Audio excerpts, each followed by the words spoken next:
MLS, Ligue des champions, Euro, Mondial. On en parle tout le temps. Ben, des fois, on parle de cuisine, mais pas longtemps. Cannes Football Club. C'est la référence soccer à Montréal. Tout simplement les meilleurs. C'est le Cannes Football Club. La poutine du soccer. Ce podcast est présenté par Mise au jeu.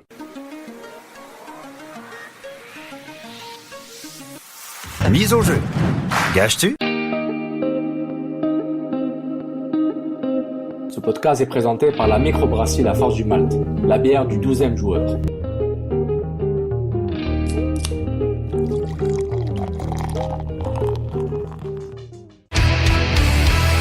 Peu importe c'est où, peu importe où ça se joue. MLS, Ligue des champions, Euro, Mondial. On en parle tout le temps. Dit comme ça fait vraiment bien, mais en vérité, on parle surtout de l'impact. Cannes Football Club, les pionniers du podcast soccer. C'est la référence soccer à Montréal. Tout simplement les meilleurs. C'est le Cannes Football Club. La poutine du soccer. Pour le podcast, on dirait que nous écoutons en ce moment. Bonjour, bonsoir, bon après-midi et bienvenue à une nouvelle édition du podcast Cannes FC, édition Couscous Piri Piri avec le duo multiethnique, socceristique, footballistique, le meilleur de la planète, Nilton. Salut Nilton.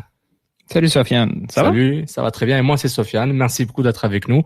Vous nous écoutez sur les podcasts, bienvenue au réseau, le seul réseau soccer podcast au Québec et un des tops au Canada, Cannes Football Club Plus. Et ceux qui nous écoutent en direct, bienvenue, vous êtes en ce moment sur Twitter @Cannes Foot Club, vous nous suivez sur Periscope en direct en ce moment. On est quel jour? Nous sommes le 16 juillet.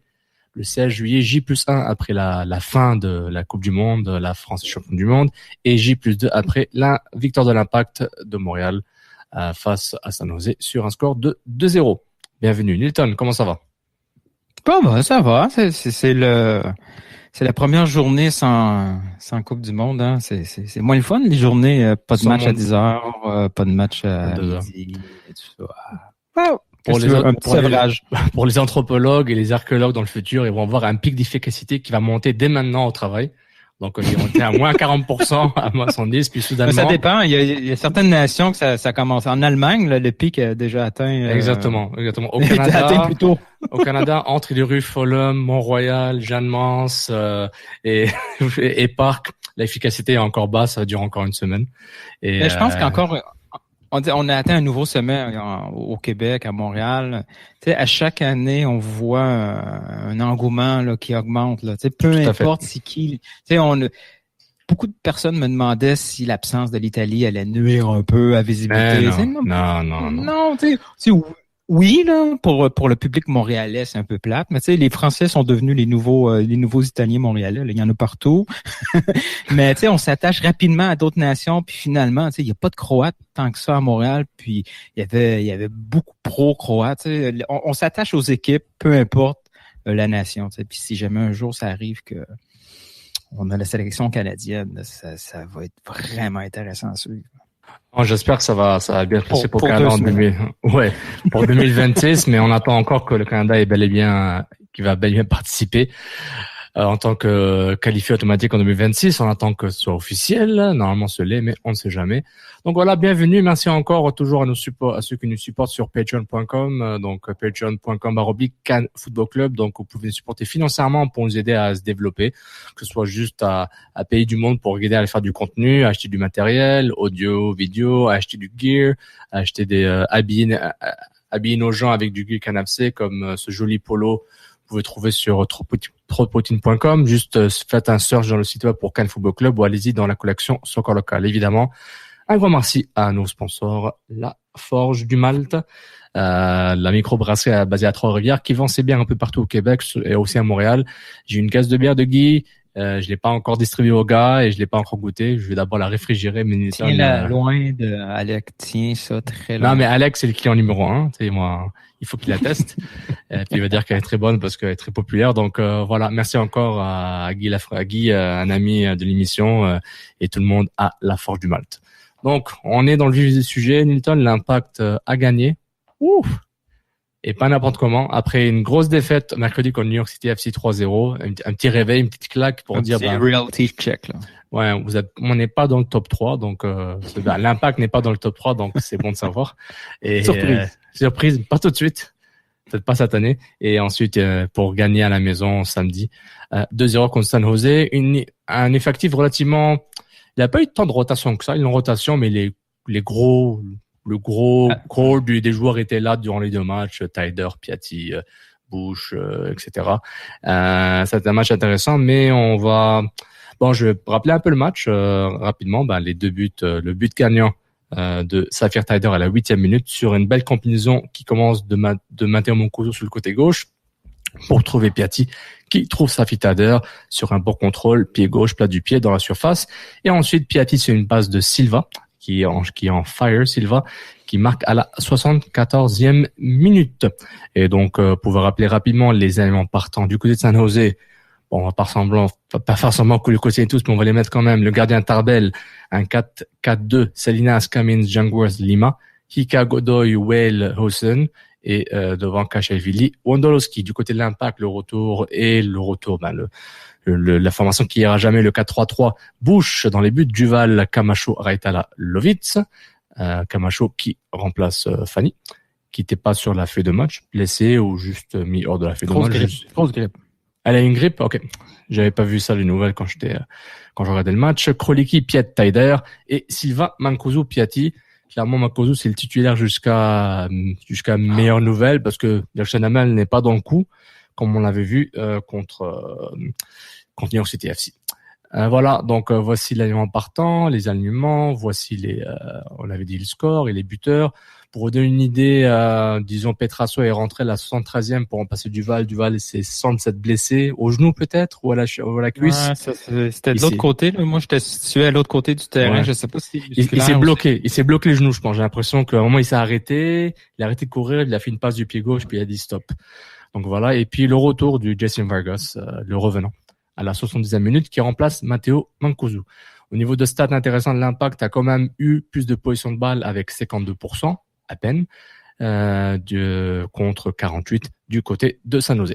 Bon, l'évaluation, celle qui compte, surtout celle qui a été utilisée pour faire l'évaluation de la Coupe du Monde avec Louis-Philippe Guy à 99. C'était pas mal, hein? C'était pas mal, ça. C'était pas pire. Donc, Louis-Philippe Guy de 89, donc merci encore de nous inviter. Un grand merci à Jean-Charles Lajoie qui nous supporte sur Twitter comme d'habitude et au 89 et à tous les éditeurs qui nous... Ce matin, oui. Toute la gang, là. Toute la gang. On commence à s'habituer, là. C'est dangereux. C'est dangereux. Attention, les chaises, moi je vais donner ma taille, je vais donner mon propre micro. Bon, propre horaire. Je sais pas, les dimanches, je suis disponible. Bon, on peut faire ce qu'on fait là dans un dimanche, dans un studio, peut-être. Avec des appels, avec des hashtags. Non. On ouvre les lignes. Allô. Arrête, là, ça commence à me tenter, là. Arrête. On va commencer avec les évaluations. Sapodor, le meilleur joueur du match. Tropoutine, le pire joueur du match. Et Gérard Danfouin, le moment loufoque, marrant, WTF et autre moment que vous avez trouvé intéressant. Nilton, du côté de Sapodor, est-ce qu'on peut mettre Piatti par défaut? Pourquoi? Ouais, mais là, ce qui est bien, là, c'est que depuis quelques matchs, là, on va oublier l'opposition, là. On fera pas nos rabat-joie tout de suite. C'est rendu un peu plus compliqué de trouver un Saputo d'or parce qu'il y en a plusieurs. Il y en a quelques-uns. Ça fait du bien parce que avant, c'était compliqué d'en trouver un. Il était par défaut trop souvent Bush. Et il y en avait tellement de trop de Poutine on savait plus. Là, c'est l'inverse. Là. Le trop de Poutine est clairement identifié match après match. Et le Saputo d'or, ça dépend. Tu peux, oui, Piatti, pas de Piatti, il n'y a pas de victoire, c'est un no-brainer. Tout à fait. C'est l'évidence même. Mais on peut aller chercher plein d'autres éléments. Là. Avant le but, ou même pendant le 1-0, Bush a sauvé minimum 2 occasions claires de but. Si San Jose avait marqué un but en première demi sur les 2-3 occasions qu'il y a eu, on aurait été probablement dans le trouble parce qu'on sentait que l'équipe était un peu stressée de manquer toutes ces occasions en avant, sans blame on Matteo. Mais il y a Tyder, oui, il y a un but, mais il travaille beaucoup. Il combine vraiment. Je suis pas à l'entraînement, je sais pas si c'est des jeux c'est des patterns qui sont appliqués pendant les entraînements, mais on voit des combinaisons, des jeux en triangle avec Lovitz et Piatti. Dans la construction, on s'entend qu'une fois rendu dans le dernier tiers, Piatti, il regarde juste le but et c'est correct parce que c'est notre marqueur de toute façon. Tout à fait. Mais Taider est beaucoup plus serein dans ses prises de décision, dans ses courses. Il se retrouve dans la boîte, ce qu'il faisait pas non plus. Puis de l'autre côté, il y a Silva. Silva, il fait un travail là offensif, mais défensif. C'est un joueur, on peut comprendre pourquoi il a été recruté. Oui. S'il a été vendu de cette façon-là à Rémi Garde, c'est sûr que ça l'intéresse. C'est un joueur complet, c'est pas, comme on a dit à la dernière émission, c'est pas l'équivalent de Piatti à droite, mais c'est pas grave parce que Piatti fait pas ce travail-là. Les 2 buts partent de ses pieds, là. C'est l'équivalent de personne en ce moment. C'est pas l'équivalent de Taider à droite ou à gauche. C'est vraiment un ailier, un joueur de côté, qui est pas un ailier pur dans son style, quoi, quand on entend, il y a des tendances, mais c'est un joueur de côté droit, il percute, comme tu dis, il fait des courses. Il est beaucoup plus milieu qu'ailier. C'est ça, dans un 4-3-3, il est quasiment dans tu fais un 4-3-1-2, tu mets Silva dans ce 1 bizarre, mais j'exagère, mais il est plus droit, milieu droit, je suis d'accord, axe droit, mais il est capable de déborder, mais il a surtout une capacité à couper vers le centre, vers l'axe, quelque chose qu'on avait vu au début. Et après, il s'est perdu pendant un certain bout. Puis ensuite, il a eu une bonne phase quand même, comme 3e milieu de terrain à la place de Kroliki pour un petit bout. Donc, ça avait marché plus ou moins en termes dans le jeu, c'était pas dégueulasse. Mais bon, après, l'Impact a commencé à perdre, donc on a oublié tout ça. Ouais, c'est vrai. Mais l'embarras du choix, Taider peut l'avoir pour son but, Piatti, Silva. Du côté de, le trop de Poutine. Par défaut, c'est Mancuso, mais s'il arrête, c'est pas de sa faute, là. Je trouve qu'il a fait un mauvais match. Il y a quand même des limites à pas lui donner sa faute. Il y a eu des occasions. Ratées. C'est de la catastrophe dans ses choix. Je fais ça pour éviter mon image d'acharnement. J'évite d'avoir l'air le méchant, mais je suis très objectif. C'est triste. Il manque de confiance, là. C'est un retraité qui joue. Il est plus fini que Marco Donadel sur le terrain. Oui, on va entendre les fameuses histoires où il travaille dans le collectif, il fait du travail, il est là à la construction, il fait le pressing, mais ça, n'importe qui peut faire ça. Un gars à 50 000 de l'académie qui court vite va le faire. Il est payé 700 000 pour réussir une tête, pas l'envoyer au corner, mais l'envoyer sur le but, là. Il est complètement vidé de toute opportunité, toutes les opportunités qui arrivent à ses pieds, c'est la cata, là, c'est fini. C'est vrai, mais bon, il mérite pleinement. On va lire après les évaluations de nos fans. Je pense que c'est pas mal, comment dire. C'est assez unanime, je vais dire uniforme, mais c'est plus le mot unanime. Merci Nilton. Parce que on sein d'une équipe qui gagne, c'est 5 victoires en 6 matchs, ou au moins 5 victoires, là, qui est quasiment consécutive. Moins la défaite contre New York City FC.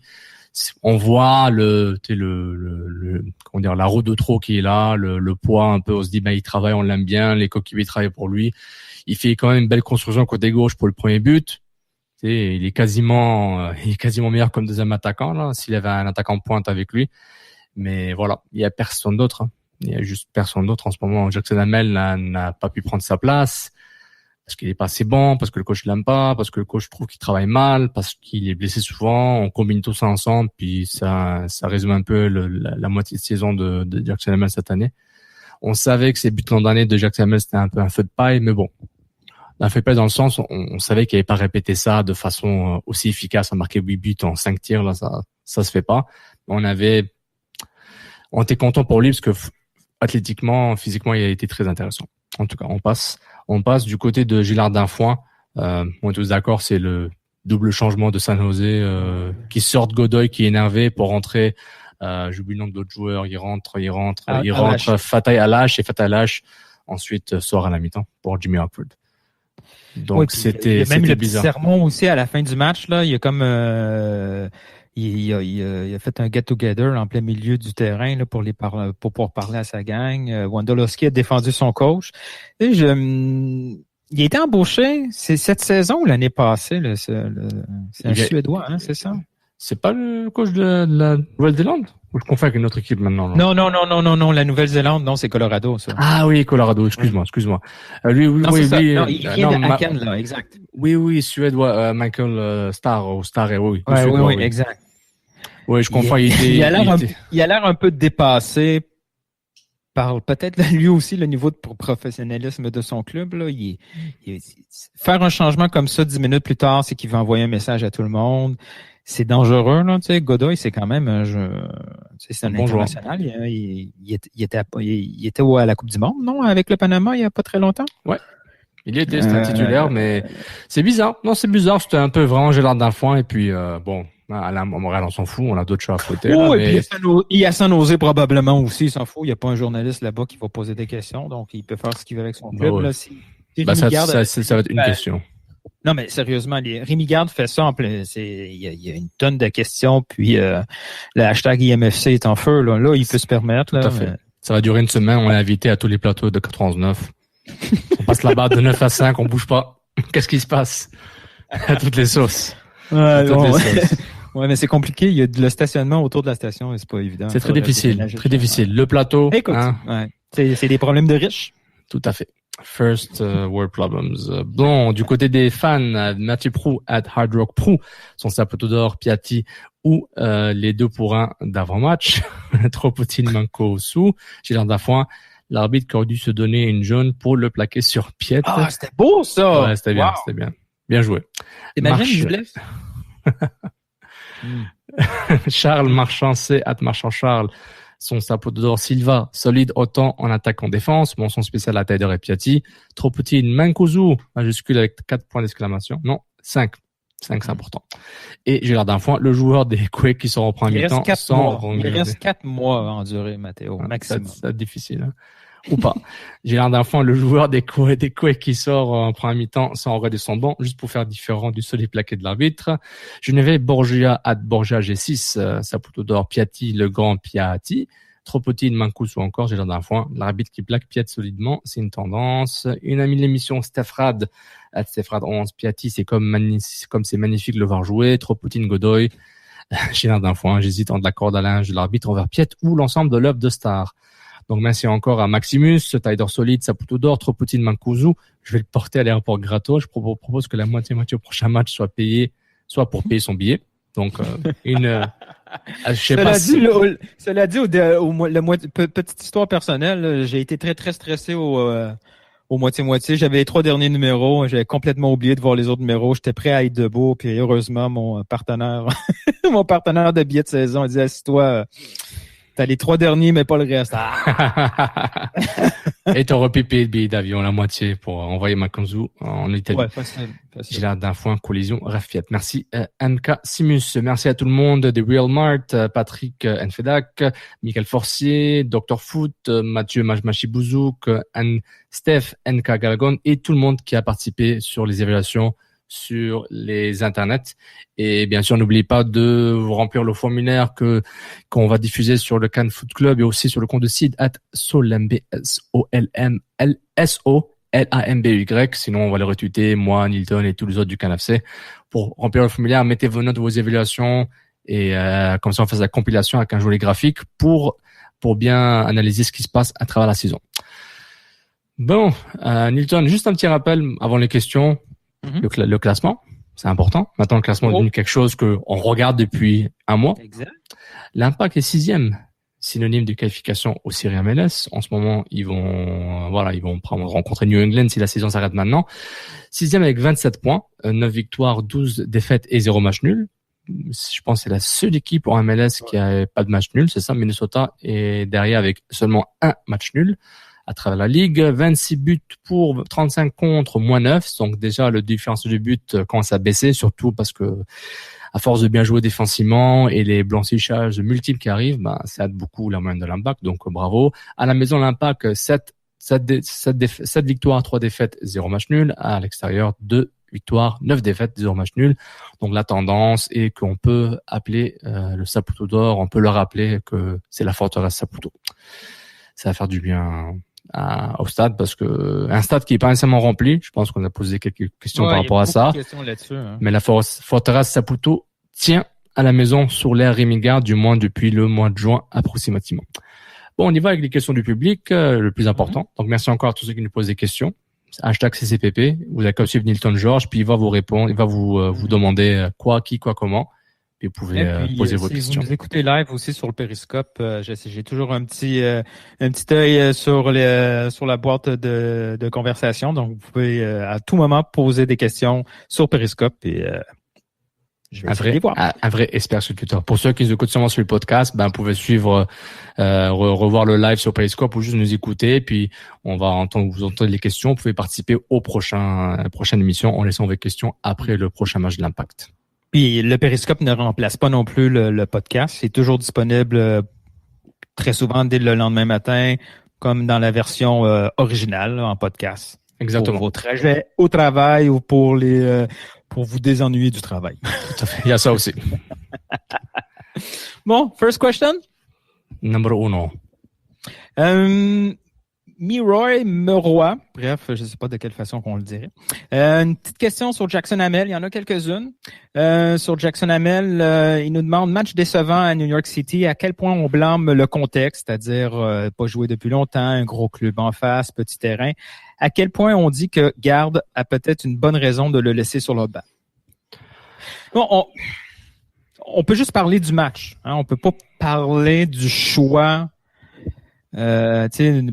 Pourquoi c'est Mancuso semaine après semaine? C'est probablement à cause de l'entraînement, de ce qu'ils voient en entraînement, ou niveau stratégie aussi. Il peut, dans un contexte où ces deux avant-centres ne sont pas buteurs cette saison, il peut décider que dans le pire, dans une situation où de toute façon, il s'attend pas nécessairement à un but de son avant-centre, un peu à l'image de la France, il s'attend que son avant-centre lui donne d'autres choses que des buts.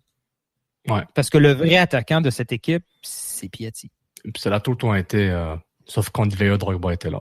Donc, Moi, ce que j'ai trouvé un peu décevant du match à New York, oui, il y a le contexte, là, comme on a expliqué, petit terrain, affrontement un peu inégal. Moi, ce que j'ai pas aimé de Jackson Hamel, rapidement, il a donné l'impression, encore avec son langage corporel, d'être blasé. C'est peut-être un peu fort comme mot. Tu sais, je sais que jouer avec Piatti, c'est pas facile. Hein? Tu fais une course, tu fais 2 courses, ta 3e course, t'as toujours pas le ballon. Ça peut être lourd à la longue. Mais lui, il est là pour prouver sa place comme titulaire. Il doit démontrer que il fait quand même les courses. S'il obtient pas le ballon, c'est pas nécessairement de sa faute. C'est un choix de Piatti. Et quand plus souvent qu'autrement, tu n'auras pas le ballon. Il faut que tu démontres ta valeur dans ce 11 partant-là. Il faut que tu sois... Il faut que tu fasses ton pressing. Il faut que tu sois à la couverture de ton milieu défensif ou des défenseurs centraux. Des fois, il a l'air un peu... nonchalant. Déjà en train un peu nonchalant et déjà un peu en mode abandon. Mais ça a toujours été son style d'avoir l'air nonchalant. C'est plus son langage corporel, mais je pense pas qu'ils s'en foutent nécessairement, mais exact. Non, je le connais pas du tout. Oui, il y a des styles comme ça. Il y a les circonstances, les blessures, le fait que le coach peut-être l'a moins aux entraînements, mais c'est vrai, c'est juste là, on a déjà parlé de ça. Je pense il y a 1 ou 2 épisodes, mais le problème, l'Impact a d'autres chats à fouetter. L'Impact cherche un attaquant. L'Impact n'a toujours pas signé Jimmy Briand, du moins le transfert n'est pas fait ou Jimmy Briand n'a pas été libéré par Guingamp. Donc on est en mode attente, il se peut que rien n'arrive, que ce serait vraiment mauvais, mais le mercato est encore long. Ça commence, on le dit, cette phrase-là, on l'utilise souvent, on l'a utilisé en janvier, on l'a utilisé l'année passée, c'est pas vrai, là, c'est pas si long que ça, là. C'est vrai, mais pour revenir sur Jackson Hamel, c'est juste que nouveau coach, tout le monde doit se reprouver et puis c'est tout. Si Vargas avait plus de chance que tout le monde avant Mancuso et Jackson Hamel, ça prouve que Rémi Garde cherche quelque chose que ni Jackson Hamel ni Mancuso lui avaient donné au début, même si Mancuso était un peu tutélaire au début de la saison. Mais ce qui est juste dommage avec Jackson Hamel, c'est que tel côté il est local, on l'aime bien, etc. Donc on a une certaine subjectivité envers lui jusqu'à un certain point qui s'arrête maintenant pour dire il doit faire quelque chose à l'entraînement qui n'intéresse pas le coach, ou le coach a un dispositif tactique qui fait dire que Jackson Hamel ne peut pas lui offrir le rendement ou le output ou quel que soit quelle que soit la chose ou les choses qu'il demande de faire, qu'il n'est pas capable ou ne veut pas faire, c'est tout. Si t'as un problème de relation, Maxwell Hamel serait pas là, il serait prêté à Ottawa, il serait mis au waiver ou il aurait juste benché sans même le mentionner. Il fait partie des options, mais il le voit pas comme un fou du roi ou un cheval dans son échiquier. Ça l'intéresse beaucoup moins. C'est plus une question de performance. Mancuso travaille beaucoup, travaille fort sur le terrain, mais travaille mal en tant qu'attaquant. En tant que joueur de foot, Mancuso c'est pas mal, mais en tant qu'attaquant, c'est nul. Donc, on se pose des questions, mais là, on est au-delà des questions. On est juste en mode attente, on attend. On attend. Stéphane Jacques nous demande quand et surtout qui l'Impact va accueillir lors de ce mercato. Si on le savait, hein, ça serait si on le savait, on serait pas là. Et on sait les positions, tout le monde connaît les profils que Rémi Garde veut obtenir dans les prochaines années. Mais il faut pas oublier, tu sais, comme il y a eu le délire là, de Joey Saputo avec le statut de Piatti. Dans toutes les phrases qu'il a dites à ce moment-là, il y a une où il disait clairement qu'il allait avoir beaucoup de changements. Ouais. Mais là, il faut c'est Marco, c'est un changement qu'on savait. Là. Ça fait partie. Oui, ça fait 6 mois qu'on attend le départ de Dominique Oduro. On attend, il n'y a rien qui arrive. Oui, les rumeurs sur un échange ou un transfert potentiel de Victor Cabrera, ça fait beaucoup de sens. L'utilisation de Vargas aussi, ça peut porter. On peut imaginer qu'ils regardent aussi peut-être avec une solution autre avec Vargas. Il y a plein d'éléments. Même. C'est clair dans la tête du staff. Ils ont déjà identifié les joueurs qu'il faut se débarrasser, mais entre-temps, le plus gros défi de ce club-là, c'est accueillir, là, c'est recruter les joueurs. L'Impact de Montréal a pas de budget pour aller chercher les joueurs qu'ils veulent à tout prix. Il faut absolument il faut toujours une tempête parfaite pour aller chercher un joueur. Piatti, c'était parfait, mais des occasions comme Piatti, ça va pas se reproduire.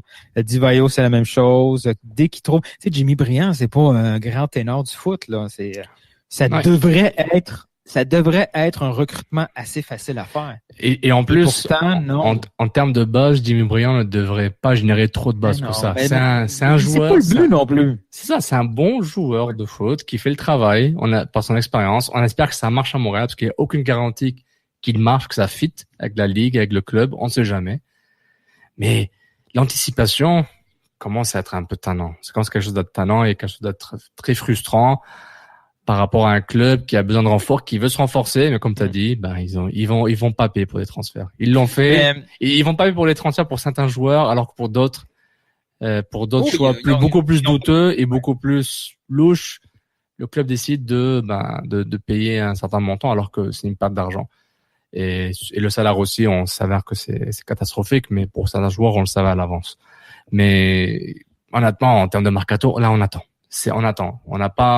C'est pas le Real Madrid, c'est pas le Juventus, c'est pas Man United. Il y a pas des rumeurs qui sortent à chaque 5 minutes qui sont 30% vraies et le reste c'est du BS. Donc, c'est important de prendre en compte. C'est une question de patience. C'est un jeu de patience. On peut rien faire de plus. Une question que je vois arriver, là, de Espace CH. Est-ce qu'il serait temps de changer les têtes dirigeantes à l'Impact de Montréal? Ça va pas. Ils vont pas se virer eux-mêmes, donc qu'est-ce que tu veux faire? ils vont pas se faire dégager eux-mêmes. Ça se fait pas. Donc next question. Donc question de l'espace CH, mais ils vont pas se dégager eux-mêmes. Donc ça s'arrête là. Il faut que Joey Saputo décide de mettre de côté DeSantis et Brass, puis c'est tout. À part ça, il y aura pas de l'auto-exclusion. C'est aussi simple que ça. En même temps, si c'est compliqué recruter des joueurs, c'est aussi compliqué recruter un staff, là. Je veux dire. Ouais. Aller chercher des recruteurs ou aller chercher des directeurs techniques, tout ça, c'est plus ou moins utile rendu où est-ce qu'on est rendu. Si on veut faire ça, c'est en plein milieu d'une saison avec un plan. C'est pas, on peut pas changer comme ça le navire, là. Il est vraiment, il est vers une destination qui est les playoffs avec un budget limité. Tu sais, le vrai staff, les vraies personnes qui prennent des décisions présentement, c'est Rémi Garde et sa garde rapprochée. Tu sais. C'est vraiment eux, là. Puis Braz et DeSantis, ça fait bizarre à dire, mais ils sont au service de Rémi Garde. Oui, puis tout le monde va évaluer ensemble. Maintenant, c'est un vrai melting pot. Tout le monde travaille bien ensemble. Il n'y a pas de chicane. Il n'y a jamais eu de chicane en tout cas. Mais il y a pas c'est pas comme Justin Marsh ou Chalibom ou c'est plus comme Klopas. Ou Klopas. Ils sont beaucoup plus organisés qu'à l'époque, là. On s'entend, là. Oui, c'est vrai. Mais maintenant, voilà, personne va partir à moins que ce soit un choix personnel ou une décision personnelle. Ça bouge. Il y a rien qui va bouger. Est-ce qu'il y aura une addition dans le staff technique au niveau de la direction? J'ai un gros doute. S'ils veulent pas payer des transferts, ils vont pas ajouter un poste pour payer de l'argent, quelqu'un pour faire du scouting ou autre, ou avoir un directeur du recrutement. Ça va pas arriver. Voilà. Next. À la limite, ils vont ajouter dans leur carnet d'adresse un autre agent. C'est tout. S'il est bon, l'agent, puis on a des bons joueurs, c'est parfait. Beaucoup de clubs font ça. George Mendes, c'est agent et directeur sportif de beaucoup de clubs. Ouais, mais il m'a même rendu propriétaire d'un club. En plus, ça, c'est le next level. Louis-Simon. Vas-y. Louis-Simon Babin nous demande une question très facile. Est-ce que l'Impact va se qualifier pour les playoffs? Mais. Je veux voir mais il y a deux éléments. Il faut que les joueurs clés ne se blessent pas. Et maintenant, Fanny fait partie de ces joueurs clés. T'sais. Les autres, on les connaît. Là, Piatti se blesse et c'est la catastrophe, mais ça, il n'y a rien. On n'invente rien. Piet se blesse, c'est presque une catastrophe aussi parce qu'il n'y a personne d'autre pour jouer son rôle. C'est vrai. Il y a ces trois éléments-là. La défensive doit rester en forme, en santé. Piet doit être capable de continuer à aligner ses minutes de façon extraordinaire. Puis Piatti, c'est 80% du résultat de l'équipe. L'autre élément, c'est un peu la question précédente, c'est le mercato. Là. Ce club-là, ce qu'ils ont en place comme effectif, se qualifier pour les playoffs, c'est le maximum qu'ils puissent faire. Puis il faut des bons résultats ailleurs. Là. Il faut que Columbus tombe, il faut que New England tombe, etc.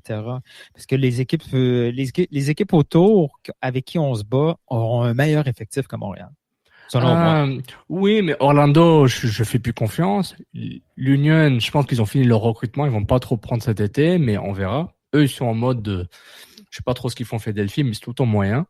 Toronto FC, je pense qu'ils vont se concentrer sur le championnat canadien. Ouais, c'est ça. DC United, est-ce qu'avec Wayne Rooney, ils vont pouvoir rattraper? Ils ont 14 points. Ils ont 14 points, 11e. Bon dernier dans mais il n'y a pas juste ça. Il y a les matchs à domicile aussi de DC, là. Ça, c'est vrai. La fameuse séquence, là, qui pourrait. Exactement. Donc, c'est ça. Est-ce qu'on peut prendre Ils sont loin. Ils sont loin. Mais est-ce qu'on peut prendre en compte que DC United va monter? Est-ce qu'on peut prendre en compte que Chicago va monter la cadence?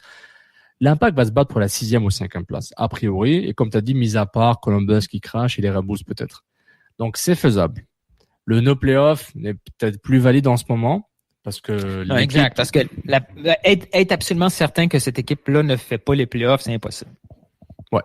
Donc, exactement. Donc, c'est pourquoi c'est important de prendre en compte ce que tu viens de dire, mercato, ce qui va arriver. Ce que les autres font, l'Impact ne peut pas contrôler. Il peut juste contrôler les matchs contre ses adversaires directs pour faire des séries. Pour le reste, recrute, intègre tes nouveaux joueurs correctement et tu espères que ça marche bien, que la chimie clique. Voilà, quoi. C'est pas comme si Tyler est une catastrophe en termes de recrutement. Là, je trouve qu'il montre sa valeur. Enfin, il l'a déjà montré avant, mais là, juste qu'on le voit mieux parce que l'équipe gagne. Et en plus, il marque des buts. Donc là, on est content parce qu'il marque des buts alors que c'est même pas son rôle premier. Mais bon, c'est l'ironie du sort, l'ironie du résultat et du but. Next. Tommy Bézil nous demande un autre jeu blanc pour Bush et l'Impact. Sommes-nous rendus une puissance défensive depuis juin? Du moins, c'est un point fort de l'Impact. Les clubs, quand ils font un scouting sur l'Impact, ça défend bien, c'est solide, les latéraux montent pas trop, sauf sur quelques petits bursts d'attaque, Lovitz et Duval. Camacho, Fanny, Raitala, c'est solide, Cabrera, c'est un bon backup, et Bush est amélioré. Donc, on sait que la défense, c'était le but de Camille Garde au début de la saison. C'est ce qu'il voulait. Il voulait pas se prendre des raclettes 3-0. Il voulait gagner des matchs 1-0, 2-1. Et là, l'Impact a quand même beaucoup de bons fichages. Il y a au moins 5 ou 6, si je me rappelle, si c'est pas plus, c'est pas mal. Et voilà. Moi, je trouve que ça défend bien, puis tant mieux. Ils ont bien fait de recruter en défense. Encore une fois, t'as le miracle Rod Fanny qui vient sauver la saison. Si t'es pas là, c'est incroyable, là, comment on dépend d'un joueur qui est venu de nulle part, qui est venu sur un contrat de 6 mois pour dire, OK, lui, il est tellement bon qu'on va le garder pour encore un an. Ouais, c'est un peu triste là, de dépendre comme ça d'un joueur. Tu sais, la réponse facile à Tommy, c'est New York City. Là. On a affronté un gros club chez eux, puis on a pris 3 buts. Ouais, sans David Villa. La réponse... non. On a oublié celui-là. Donc, la réponse facile, c'est celle-là. Tu sais, le deuxième élément de réponse, c'est oui, on a blanchi Orlando 2 fois, qui est dans la catastrophe. On a pris 1 but contre Colorado. San Jose, on l'a vu sur le terrain, c'était pas beau. Tu sais, la belle performance. Contre Kansas City, c'était bien. Exact, c'est ça. C'est ce match-là qu'il faut se dire, OK, le reste, on les a blanchis, c'était des mauvaises équipes, mais tu sais, on peut pas faire plus que blanchir une mauvaise équipe. Le match contre Kansas City, c'est sur ça que les joueurs doivent se concentrer et croire en eux, parce que si cette équipe réussit à faire les playoffs, ça sera pas avec son offensive, c'est avec sa solidité défensive. Puis un gars comme Silva va apporter ça, parce que des joueurs hyper offensifs dans ce club-là, il y en a pas tant que ça. Il y a Piatti et c'est tout, là. Donc, il faut... si le bloc défensif est capable de soutenir, mais il faut pas qu'il soit trop en mode défense. Ils ont jamais réussi à tenir un match au complet en étant un bloc bas puis espérer des contre-attaques. Non. Offensivement, ce qui fonctionnait avant, c'est-à-dire avec un Oduro qui pouvait apporter une attaque surprise, il en faisait 10, il y en avait une qui finissait par fonctionner. Maintenant, c'est pas possible. Tu sais, Silva va pas apporter ce genre de truc-là. Tu sais, Piatti est capable de créer de la magie tout seul, mais on l'a vu, il y a quand même ses limites. Donc, on voit que Rémi Garde veut qu'on soit une équipe beaucoup plus solide défensivement, avec un bloc très, très étroit, compact, au détriment de l'offensive. Puis ça va donner ce que ça va donner, mais pour ça, il faut absolument obtenir un avant-centre de qualité. On se répète, mais au moins, il y a un élément comme ça qui semble être en voie d'être réglé. Tu sais, ça sera jamais parfait. Là. Il n'y a pas une équipe parfaite en défensive de toute façon, mais je suis très, très, très à l'aise défensivement avec l'effectif en place. Là. Mais le bloc défensif est aussi au service de la transition rapide ou de l'attaque. Rémi Garde veut récupérer le ballon rapidement et proprement. Voilà. Camacho, Fanny. C'est là la grosse défensive, la grosse différence de la défensive. Voilà, la première passe, la transition, Piet, Tyler, c'est des profils qui sont le même Piet, ils s'améliorent beaucoup. Ça balance pas, le ballon est pas balancé à moins d'une nécessité, là. Il ne balance aucun ballon. Exactement. Donc, ça va in and out comme ça, puis c'est important. Les latéraux, comme j'avais dit avant, de temps en temps, ils vont monter quand ils sentent le coup, surtout quand l'équipe leur donne l'espace et l'Impact est capable de monter en bloc. On les voit monter en bloc ensemble. Donc, les défenseurs centrales sont à la ligne du milieu de terrain et ça joue autour. Donc, au moins, il y a du jeu. Les autres équipes respectent l'Impact et respectent le fait que l'Impact joue bien à la maison. Donc, on voit ce feeling-là. Bon, Sporting Kansas City, ils se sont fait prendre, mais en même temps, l'Impact a bien joué. Et t'as raison, l'Impact ne devrait pas jouer un bloc défensif juste pour jouer un bloc défensif. Il y a une raison peut-être derrière ça, puis derrière ça, c'est vraiment de récupérer rapidement et aller vers l'avant. Je crois que l'Impact est un numéro 10 et un autre attaquant. Changer un système comme ça pour dire, on va commencer à jouer à la balle, c'est un peu plus dur et ça prend un peu plus de temps. J'avais une question c'était qui a posé cette question-là? C'était sur Justin Meram. Voyons. Oui, je la retrouve. Jonathan Richard. Nous demande qu'il semble avoir un clash entre Justin Meram et Orlando. Est-ce qu'il pourrait intéresser l'Impact de Montréal? Le profil, oui, mais il coûte très cher, là. Il va coûter très cher en salaire, il va coûter très cher en transfert, en échange d'allocation. Oui, puis son salaire, je me souviens pas, je vais essayer de le trouver. Mais son profil correspond pas nécessairement à ce qu'on a besoin. En début de saison, il peut y avoir des rumeurs. Il ne correspond plus, je trouve, en tout cas. Oui, ça peut être justifié à moins, puis je vois pas l'Impact faire ça, à moins que Rémi Garde décide de déplacer de façon définitive Piatti comme avant-centre puis mettre un Justin Meram à gauche, mais ça commence à être une solution. Mais Garde l'a vu plus loin que la solution B. Mais Garde a vu Meram jouer assez 2 fois pour avoir une idée de ce qu'il vaut. Donc si ça l'intéresse, il va glisser un mot, puis sinon ça s'arrête là. Championnat canadien. On nous demande dans les buts. Est-ce qu'on voit finalement que Diop ou on y va avec Pantenis? C'est bon question. Diop, je suis étonné qu'il a joué. Il n'a même pas joué contre New York. C'est ça que je comprends pas. Je m'attends. Je sais pas. Peut-être je suis naïf. Je sais pas. Je m'attendais qu'il soit là contre New York, mais en même temps, oui, mais je suis bête. L'Impact avait besoin de gagner, donc ils font jouer les meilleurs joueurs. Donc quoi qu'il arrive. Historiquement, le championnat canadien a toujours été utilisé pour faire jouer nos gardiens auxiliaires. Moi, je dis, si Diop s'en va à l'été, fais jouer Pantemis. Ça te comble un joueur titulaire canadien obligatoire sur la feuille de match pour le championnat canadien. Donc, vas-y pour Pantemis, donne-lui une belle expérience. À moins que le club veut aussi aller loin au championnat canadien, mais c'est contre Vancouver. Donc, tu vas te taper Vancouver à la maison pour ensuite aller à Portland samedi et pour jouer. Au moins, le fait que tu joues à Portland samedi, ça arrange l'Impact parce qu'il joue Vancouver 2-3 jours après. C'est la porte à côté. Donc, en termes de déplacement, c'est pas si grave que ça. Mais je dis Pantemis, pourquoi pas? Pantemis, peut-être qu'il va arriver par défaut, là, parce que clairement, ça va être Petrasso qui va jouer sur le côté droit. L'avancante, ça va être Jackson Hamel. Ça nous fait 2.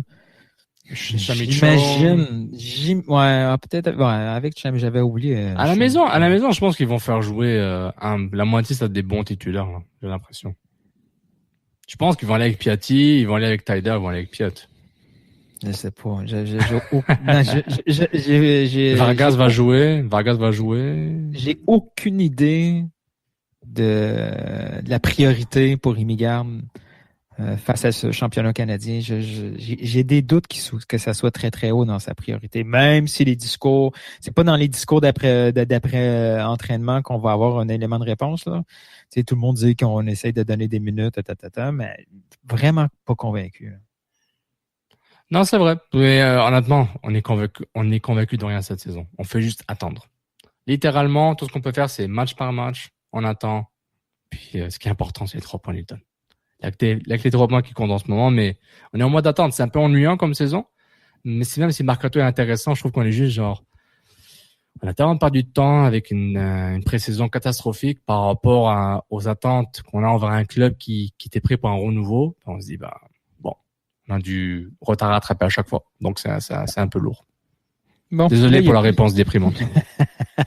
Là, on a plusieurs questions différentes sur le même sujet. Là, Mathieu Charon, Pierre Proulx, Benoît Normand nous posent toutes des questions sur la foule. Les dernières foules qui n'ont pas été annoncées par le speaker. Après coup, on voit qu'on tourne autour de 16-15 000. Si on regarde dans les classements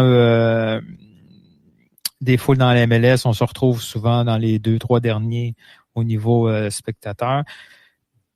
As-tu une opinion là-dessus ou un commentaire, suggestion? Regarde, honnêtement, c'est plus... il n'y a pas nécessairement de base. L'équipe perdait souvent. Ça fait un bout qu'on les oublie. Ils n'ont pas joué beaucoup à la maison. Ils ont pas eu autant de matchs consécutifs à la maison. On met une sorte de home stretch, comme on dit. Mais ouais, c'est juste, il y a une certaine différence. C'est déjà pas mal qu'ils ont 15, 16, 17 000. Je dis, c'est bien. C'est bien pour, honnêtement, soit possible. C'est pas comme s'il y avait Drogba qui était là. Donc, on savait qu'il n'y avait pas à avoir 21 000, là. À moins que, dès qu'on s'approche d'une course aux séries et puis du mois d'août avec du recrutement et du mercato intéressant, ça va créer du buzz. Mais c'est pas comme si, j'ai pas l'impression que, l'Impact, j'ai vraiment envie d'y aller. J'avoue que, il y avait quoi? Est-ce qu'il y avait quelque chose samedi, un événement? Parce que 15 000, c'était un peu bas, mais c'est San Jose. Il y avait un événement ou quelque chose samedi? Montréal a toujours quelque chose. On s'entend que... Oui, mais il y avait rien de, ok. Je voyais, il y avait rien nécessairement de spécial tant que ça, à part le festival, etc. Là, mais, c'est bizarre. 15 000, c'était un peu bas contre San Jose, mais est-ce qu'on est étonné tant que ça? Vous voulez qu'on l'explique, mais on dit, est-ce qu'on est étonné par ces chiffres-là? C'est indicateur d'une saison qui est inintéressante. L'Impact nous a rendu indifférents depuis le mois de mars. Donc là, ils gagnent. Il faut qu'ils fassent ce qu'ils font en ce moment pour au moins attirer l'attention. T'as le base de la Coupe du Monde est parti. On verra en juillet, août. Mais là, juillet, août, la saison est déjà finie, quoi. Donc, c'est juste, c'est bizarre. Moi, je le sais pas. Il y a beaucoup de gens qui parlent des prix des billets, là. Moi, j'ai pas vu de différence dans ma section. Ça a été la même chose, là, d'une année à l'autre. Les prix n'ont pas changé. Il y a eu certaines sections qui ont changé. Moi, personnellement, là, c'est juste moi, là, c'est le sujet des foules, là. Si on a la réponse, on est riche, déjà. Ouais. De un. Non, si mais on comprend le sujet, comportement là, démographique, c'est un gros sujet. Excuse-moi, Nathan. Vas-y. Quand j'entends les gens, quelqu'un, là, que ce soit un média ou tweet ou ami, me parler d'une foule dans un événement sportif, personnellement, je m'en fous. Non, mais moi aussi, je te rejoins. C'est vrai, parce que oui, c'est rendu un réflexe là, de parler de foule, mais je veux dire, quand on va dans un autre spectacle, un autre événement, est-ce qu'on dit combien il y a de gens là? On s'en fout. Ben, les matchs canadiens, ils en parlent si. Non, mais je parle pas de sport. Hors sport. Je veux dire, est-ce qu'on... C'est le festival de jazz, là. C'est pas une obsession. C'est pas une obsession, c'est vrai. Est-ce que quelqu'un, quand quelqu'un fait un topo là, sur le festival de jazz, là, il dit-tu il y avait tant de personnes, on s'en fout? Ben pour un grand artiste, ils vont dire oui, c'est ça le comble, ou il y avait, c'était presque ça le comble. Mais ils ont parlé de façon négative si la salle Wilfrid Pelletier à la place des Jardins n'est pas remplie pour, je sais pas moi, Dave Chappelle, pour Bruce Springsteen ou Britney Spears. Mais on n'en parle pas. Moi, je sais pas si c'est pas contre-productif parler d'une foule. S'il y a 15 000 personnes, puis toi, t'es pas allé au stade, t'es dans ton auto, t'entends parler de la foule décevante de 15 000, tu veux-tu y aller la semaine prochaine? Ouais, tu dis, moi, pourquoi j'irais? Ouais. Ben, j'irais pas. Non, c'est vrai, mais... J'ai pas... Mais la foule a tout le temps été associée avec la foule sportive, a tout le temps été associée avec l'événement sportif. Ça c'est évident. Si en Russie on voit des gradins vides, je te garantis on en parlerait. Oui, mais il y a plein de contextes qu'on connaît pas. Je veux dire, à Cincinnati, il y a une foule de 25 000. Ça veut dire quoi? Ça veut dire quoi 25 000 pour voir? Ça fait beaucoup de monde. Par rapport à la moyenne qu'on vend à MLS, c'est énormément de monde pour une équipe qui était même pas garantie d'avoir une franchise à MLS il y a à peine 2 ans. C'est juste, on compare. Quand je vois ça 25 000, je dis, tabarnouche, est-ce qu'il y a eu 15 000 billets à 5 $? Est-ce qu'il y a eu un autre 5 000 billets donnés? Oui. Je m'en fous complètement. Quand je vois Atlanta full house, là, je fais wow, comment ça se fait qu'une ville comme Atlanta est capable d'attirer tant d'amateurs de foot? Pourquoi? Pourquoi tu veux aller voir Atlanta? Moi, j'ai un élément de réponse. Pourquoi je veux aller voir Atlanta? Parce que le show, il est bon. Voilà. Le show de l'Impact de Montréal, est-ce qu'il est vraiment un must-see? Est-ce qu'il a déjà été bon? C'est pas une question piège, d'après toi. Non, le spectacle a été rarement bon, mais il a déjà été intriguant pour beaucoup de gens.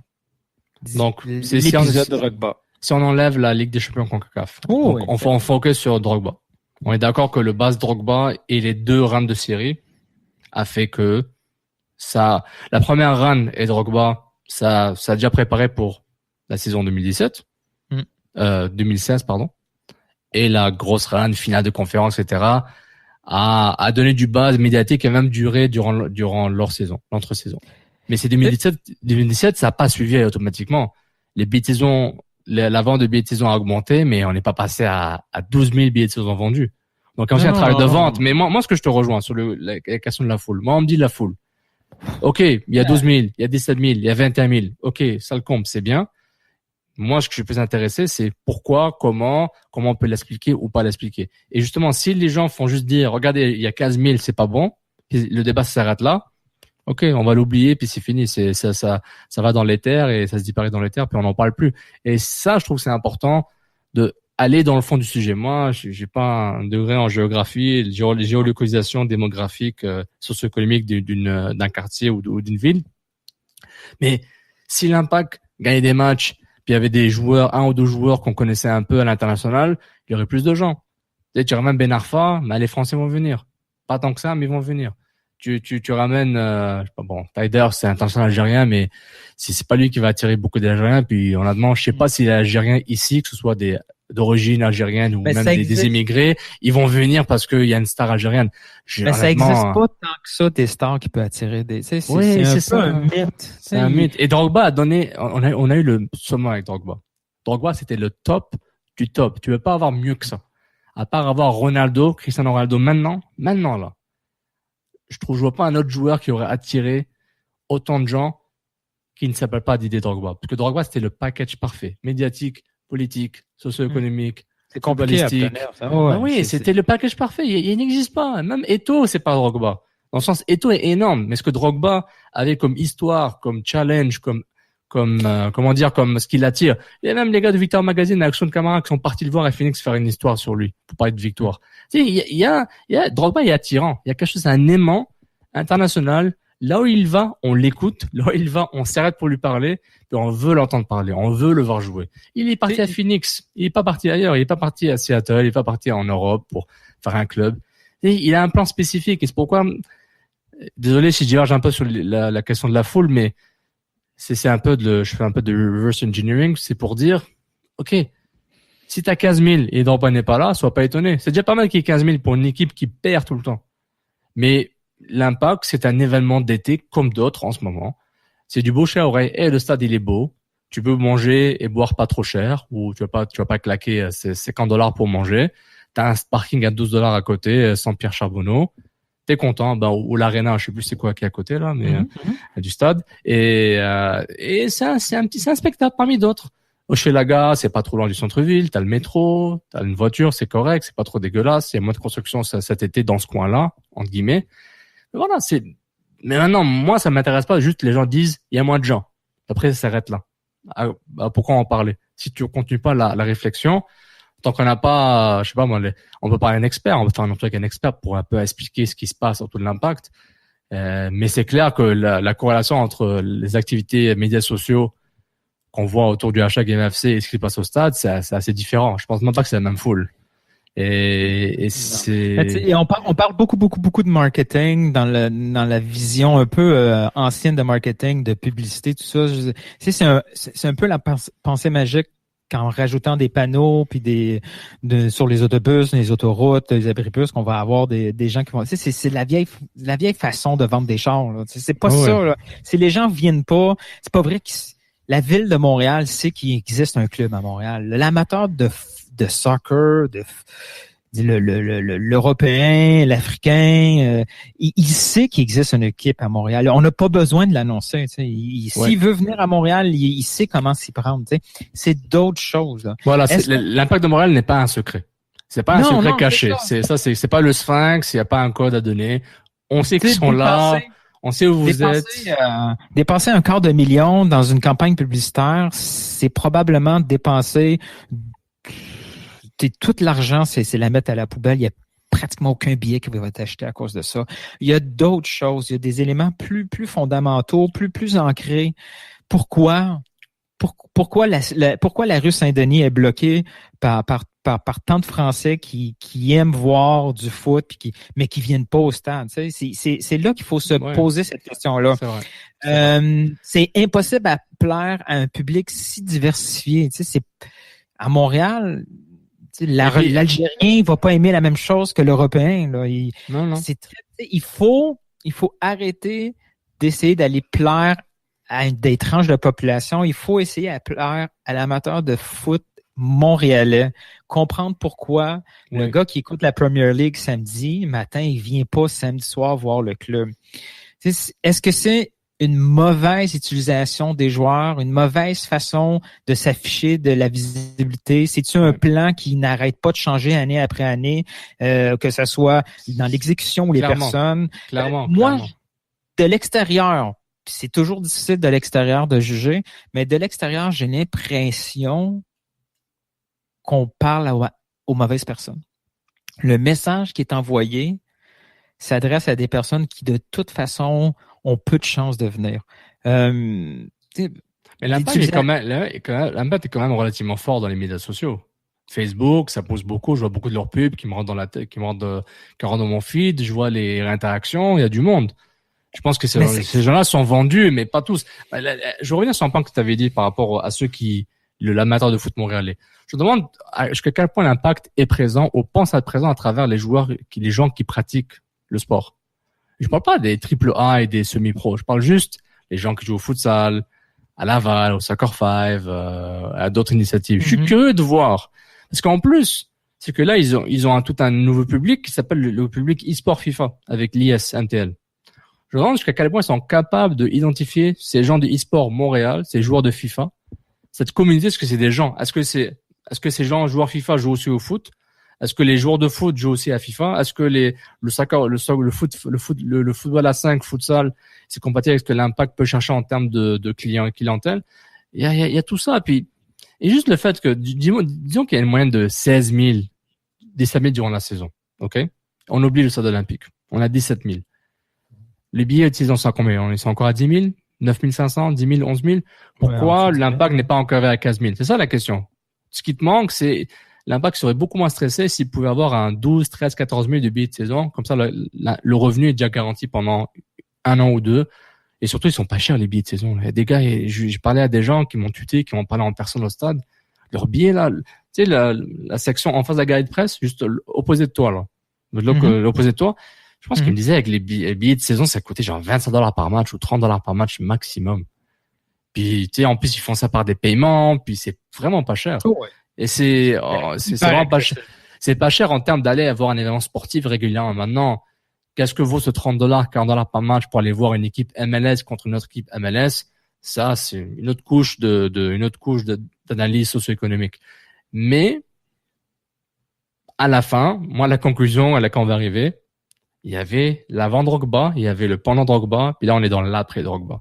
Puis on commence à réaliser comment ce qu'il a fait, c'est hallucinant, et comment aussi l'Impact a besoin de recréer des histoires.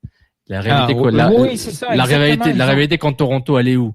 Il n'y a pas de réalité contre personne. Il n'y a pas, tu sais, les histoires de victoire. Parce que si l'Impact n'avait pas perdu comme ils ont perdu pendant la saison, avoir une séquence de 4-5 victoires, c'est énorme pour un club, là. C'est genre, wow, ils ont gagné 5 victoires. 4 sur 5, 5 sur 6. Il y aurait beaucoup plus d'histoires par rapport à ça. Mais la Suisse, la même routine, la même poutine, qui fait partie aussi de la faiblesse de la Ligue, qui te rend indifférent jusqu'au mois d'août-septembre. C'est là où tu commences à dire, OK, qu'est-ce qui arrive? Mon club, il est où? OK, il est 5e. OK, j'ai encore 6 matchs. OK, j'ai le Decision Day. Est-ce que je vais dedans ou pas? Après, t'as les séries. Donc, il y a aussi le storyline de la Ligue, il est aussi un peu lassant, un peu. En plus du gros buzz. Ouais, mais le storyline de la Ligue, là. De la Coupe du Monde qui est venu englober tout ça. Donc, je pense que c'est la Coupe du Monde aussi qui a un peu baissé un peu le buzz de la Ligue. Oui, excuse-moi, Newton. Mais justement, là, le storyline, les rendez-vous qu'il faut pas que tu manques, tout ça, le club doit le créer lui-même. Ouais. Il faut que ce soit eux-mêmes qui créent ce contenu, si tu veux. Là. Il faut pas qu'ils attendent après les gens. Il faut pas qu'ils attendent après les médias parce que le traitement médiatique, ce sera pas nécessairement celui que tu veux. Maintenant, c'est la façon de faire. Là. Les compagnies créent leur propre contenu. Là. Ouais. Des fois, il y a des compagnies qui n'ont aucun rapport, vont créer leur propre contenu qui a minimum rapport. Il y a des compagnies d'aviation qui ont leur propre podcast. Là. Je veux dire, ils ont il y a des niveaux. Il faut pas trop dire. C'est des bonnes idées, ça. Il faut arrêter. Non, mais. Non, je suis d'accord. Et justement, c'est dans ce sens-là. C'est pas en écrivant un texte par jour. Ou en mettant il faut du budget, mais il faut du monde là qui sont là, qui parlent. Il faut que ça soit les gens qui créent ce contenu-là chez l'Impact de Montréal, ça soit potentiellement des gens qui n'auraient pas venu au match, mais qui seraient intéressés, qui sont dans le borderline. Il faut pas que ça soit.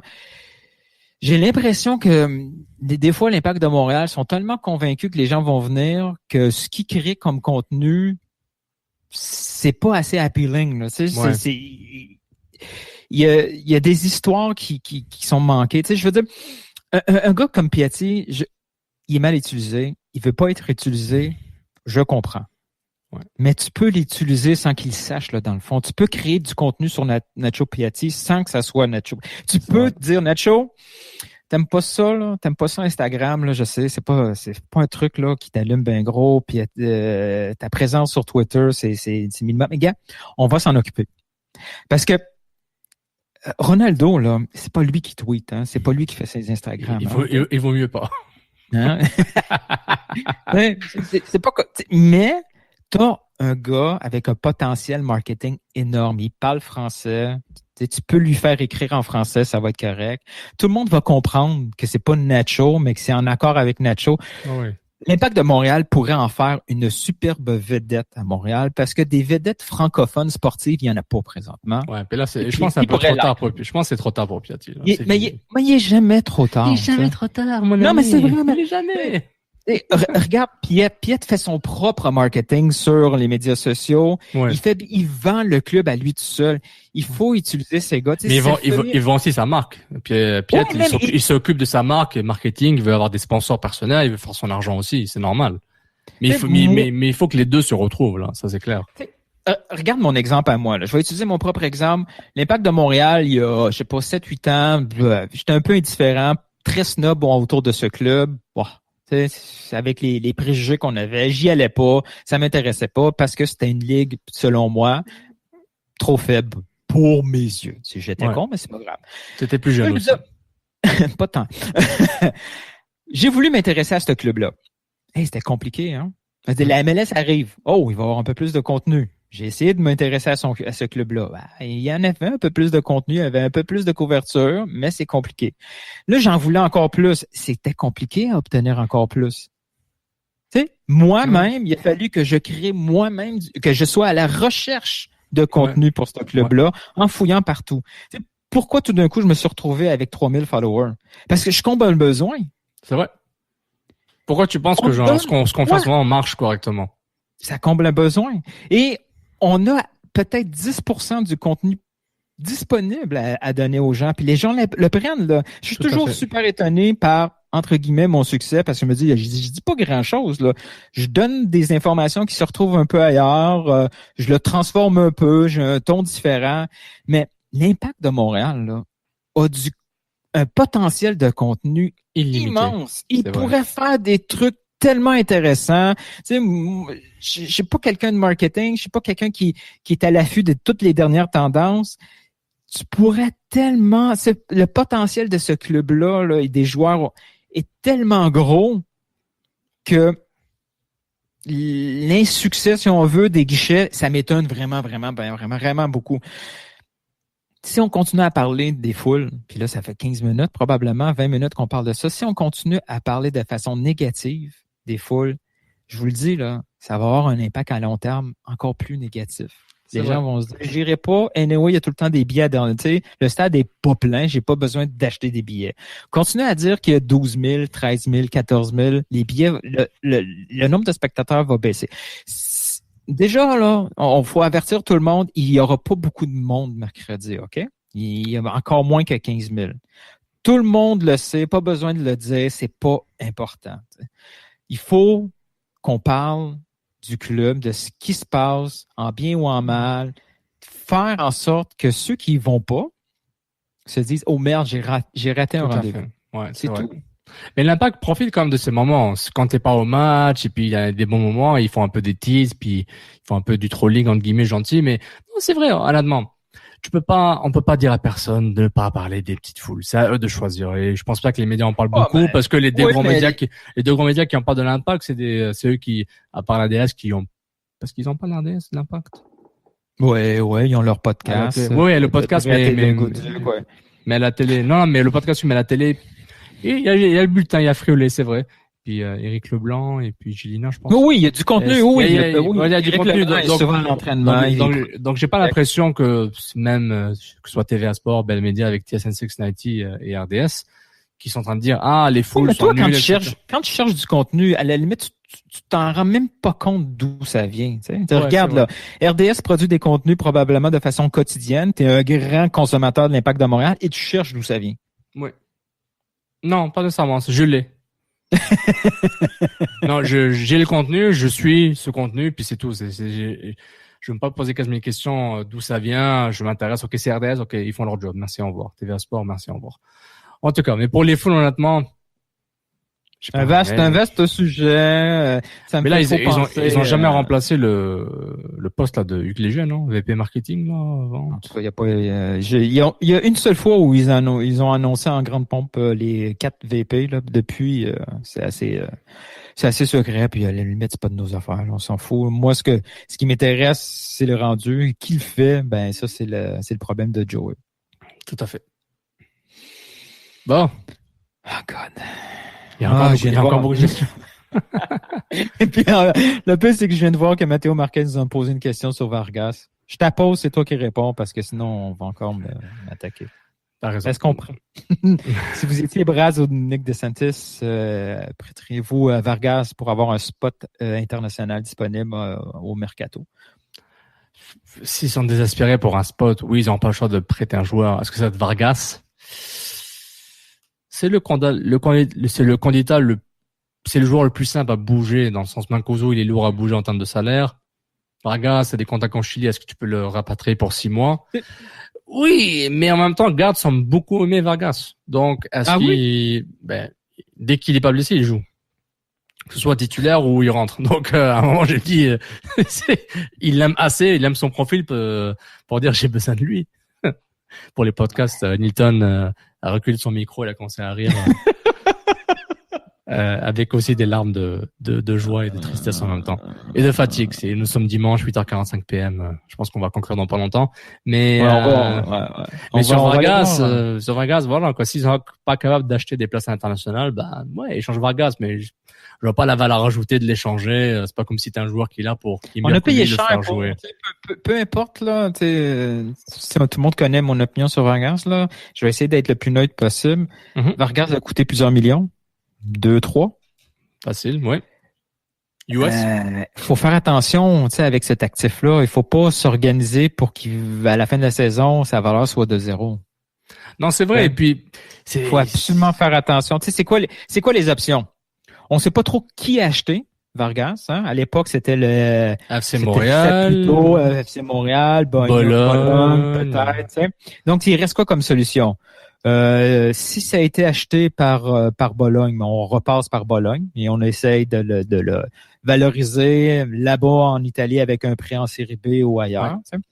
L'autre option, c'est disons qu'il appartient à l'Impact de Montréal, c'est le reprêter quelque part en Amérique du Sud pour que sa valeur augmente, pour qu'on puisse au moins éventuellement soit le développer, le réutiliser ou le transférer dans le marché sud-américain. Tout à fait. Même au Chili, il n'y avait pas des statistiques incroyables. Là. Il a été présenté comme the next best thing, mais il était so-so là-bas. Non, mais c'est vrai, les options sont là. On les connaît là. Prêt, rachat, libération, transfert miraculeux avec un profit. Mais Mais regarde, pour les places internationales, c'est plus facile d'en acheter que d'échanger Vargas. Là, c'est trop compliqué. Là. C'est beaucoup plus facile l'option Cabrera parce que derrière Cabrera, on a déjà quatre défenseurs centraux éventuellement. Donc, tu sais, j'ose espérer que Cabrera a une certaine valeur plus intéressante que Vargas. C'est exactement ce que j'allais dire. Vargas, présentement, même s'il a coûté plus cher, là, Cabrera a plus de valeur, que ce soit au sein même de la MLS ou quelque part en Amérique du Sud. Non, c'est vrai. C'est vrai, mais je sais pas trop ce qu'ils vont faire là, mais donc il reste 3 semaines. Ah oui, Mercato. Puis la semaine, ouais. Bonne nouvelle, José Martinez d'Atlanta a eu sa green card. Wow, c'est ouais. Bon, c'est qui l'avait dit? Vincent de TVA Sport qui avait dit que l'Impact et les autres clubs canadiens, on parle à la Ligue depuis un bout sur ce problème-là, sur cet avantage. Sur cet avantage. Mais nous, on l'a la solution. On l'a déjà dit. Il faut juste qu'ils nous écoutent. Il faudrait faire la version English. Hello. Une place internationale, 1 ou 2 places internationales supplémentaires aux équipes canadiennes non transférables. Donc, transférables qui reste seulement au club canadien, puis that's it. Ou un truc comme après X années avec ce club-là, il n'occupe plus de place internationale, point. Mais j'avais même vu. Je suis pas sûr des ramifications de fait de changer le statut d'un joueur par rapport à la loi du travail. Ça, je le sais pas. Mais je préfère que ne pas du tout impliquer le nombre d'années vécues quelque part, juste dire t'as des places internationales canadiennes exclusives à toi, puis tu joues avec. Tu joues avec. Oui, vas-y. C'est plus par rapport à ça. Au lieu de dire qu'il est travaillé ou pas, juste t'as 2 places internationales de plus que les clubs US qui restent à toi, renouvelables à chaque année, puis c'est tout. Tu fais ce que tu veux avec. Si on prenait le problème à l'envers, parce que l'objectif de ce problème-là, l'objectif de cette règle-là, c'est pour favoriser les athlètes nord-américains. Tu sais, partout ailleurs dans le monde, il faut que tu respectes pas les places internationales, c'est vraiment le nombre de joueurs locaux. Exactement. Et c'est pas ça qui se passe en MLS. Martinez, c'est pas un joueur local. Là. C'est pas ça qui S'il y avait ce concept-là à l'envers où on disait qu'il faut tant de joueurs nord-américains, c'est réglé, mais bon. Ouais, c'est un peu fait l'inverse. Too bad. Dernière question, Dr. Foot qui nous fait des montages là. Dr. Foot, je commence à te targeter tranquillement vers qui es-tu vraiment? parce que là, faire des montages avec des photos de mon Facebook personnel, on commence. On va te trouver. On va te trouver et on va te faire un montage à toi aussi. Franchement, une moustache. Un montage avec une moustache. C'est terrible. Il nous demande, entre autres, l'impact ne crée aucun danger sur corner qu'il tente sur le premier, le deuxième, les petites combinaisons en haut, en bas. Est-ce qu'il y a une solution? Je trouve que c'était pire avant, non? Ouais, moi je trouve souvent que les gens voient le corner comme un mirage. Là. C'est comme si tout le monde marquait sur corner. Là. La statistique, je la connais pas exactement, mais ça doit être au maximum, j'allais dire 5%. C'est peut-être même plus faible que 5% le taux de réussite sur corner. C'est rare de marquer un but sur corner. Il y en a beaucoup, mais... Oui, mais j'ai l'impression que les livraisons sont meilleures, là, que ce soit Tider ou Silva qui les prennent, qui prennent les corners. Mais on n'a pas des grands gabarits non plus, là. Puis il y a pas juste ça, là. Il faut le timing, il faut un peu la folie, l'agressivité, mais ça se travaille aux entraînements. Les corners, là, tu travailles ça à l'entraînement. T'as des combinaisons. On assume que la livraison est bonne au bon moment, au bon endroit, avec le bon timing. T'as des stat plays où tu fais des screens, entre guillemets, et tu bloques les joueurs. Tu peux demander à Pep, ce qu'il a fait contre le Maroc, lui, il a compris.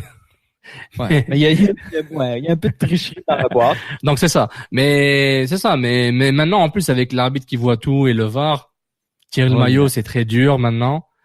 J'ai trop parlé de VAR dans les derniers 24 heures. T'es fatigué. Mais avec le VAR qui est là, moi, honnêtement, et les tirages du maillot, même avant le VAR, qui sont beaucoup plus sanctionnés qu'autre chose, je trouve qu'il a la place à marquer plus de buts sur corner. Mais on n'en prend pas tant que ça, nous non plus, là. Ils vont gagner la coupe. Parce qu'ils ont éliminé 50% des buts 50% des capacités de l'adversaire pour marquer contre eux. Oui. C'est, voilà. L'attaque aérienne, l'impact les défend de façon excellente. Non, mais c'est vrai, mais les livraisons sont bonnes. Maintenant, c'est une question d'exécuter, entraînement, agressivité, puis gagner ton duel. C'est pas compliqué, là. C'est à l'entraînement. C'est pas au match que tu vas apprendre à mieux le faire. Tu l'appliques en match et tu aspires, mais t'as des joueurs qui étaient meilleurs. Asun Kamara était excellent sur corner offensif. À chaque fois, il gagnait des ballons. Regarde, par exemple, la Coupe du Monde, Maguire de l'Angleterre. Il gagnait toutes les têtes. Il y avait des mouvements, Oui, mais même des mouvements collectifs aussi, là. C'est vrai, mais même au niveau individuel, au niveau de son positionnement, sa course, sa taille, mais aussi son explosivité, il gagnait quasiment toutes les têtes. Il touchait le ballon quasiment à chaque occasion chaque occasion dans laquelle le ballon venait vers lui. Donc voilà, c'est une question de joueur, de préférence et d'y aller. Voilà, all-in, avec la tête. Alors, le mot de la fin. Le mot de la fin, merci de nous avoir écoutés. En direct sur Periscope, tous ceux qui sont là. Et n'oubliez pas de nous suivre à Can Foot Club pour avoir tous les liens Spreaker, SoundCloud et iTunes, Apple Podcast, et Google Podcast. Pour nous écouter au niveau audio. Merci pour ceux qui nous écoutent en direct. Pour nous supporter, patreon.com/CanFootballClub, juste un petit $5 par mois pour nous supporter. Ça nous aide à avoir du matériel, des micros, du gear, payer des gens pour nous aider à faire des services, pour nous aider à se développer, que ce soit site web, technologie, n'importe quoi qu'on a besoin en tant que plateforme pour continuer de grandir. Si vous voulez qu'on ait une émission 99, juste tweetez le 99. Si vous voulez, là j'ai perdu Newton. Si vous voulez, c'est incroyable, le gars. Si vous voulez, qu'est-ce qu'il y a d'autre? Ouais, Facebook. Facebook, c'est Can Football Club. Instagram, gros travail d'Alec et de Sid sur Instagram. Can Football Club sur Instagram aussi. On est toujours à la recherche d'un podcast sur Real Madrid. Il y a presque plus de joueurs là-bas, mais pour compenser pour le podcast au Genoux, là. Au Genoux, là. Ouais, j'ai jamais été autant renseigné de ma vie sur Barcelone. Je connais tout sur le Barça. Avec le Blaugrana, c'est incroyable. Donc voilà, le réseau podcast Can Football Club Plus, c'est le meilleur réseau podcast de soccer au Québec et probablement au Canada. Je vous donne un peu de gêne. Que ce soit, félicitations à Étienne pour avoir fini ses chroniques journalières Coupe du Monde. Bravo à Étienne Boutillier, Étienne B96. Sur la ligne avec Monsieur Foot, excellent. Le Blaugrana podcast qui est déjà à son 10e épisode, puis ils arrivent à son 11e pour parler comment Umtiti est le meilleur joueur du monde. Le point Vendano, toujours là pour du excellent contenu. J'ai hâte de voir le retour du jingle. Le jingle, le meilleur. Et merci. Et tous les autres podcasts qu'on a ici, que ce soit même, on attend le retour de le match en main de Julien Tardif. Il est bienvenu à revenir en fait du contenu. C'était excellent ces quelques premiers épisodes. Et puis voilà. Merci beaucoup de nous avoir écoutés. Merci à Jam Industries pour fournir les microphones que Nilton et moi utilisons en ce moment. Grand merci.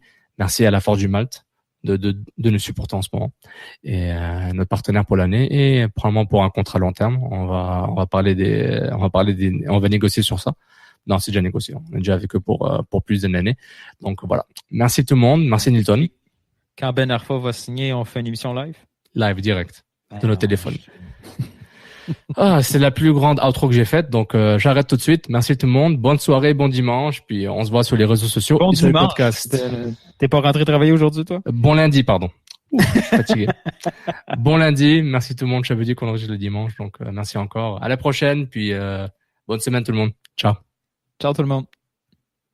MLS, Ligue des champions, Euro, Mondial. On en parle tout le temps. Ben, des fois, on parle de cuisine, mais pas longtemps. Cannes Football Club. C'est la référence soccer à Montréal. Tout simplement, les meilleurs. C'est le Cannes Football Club. La poutine du soccer.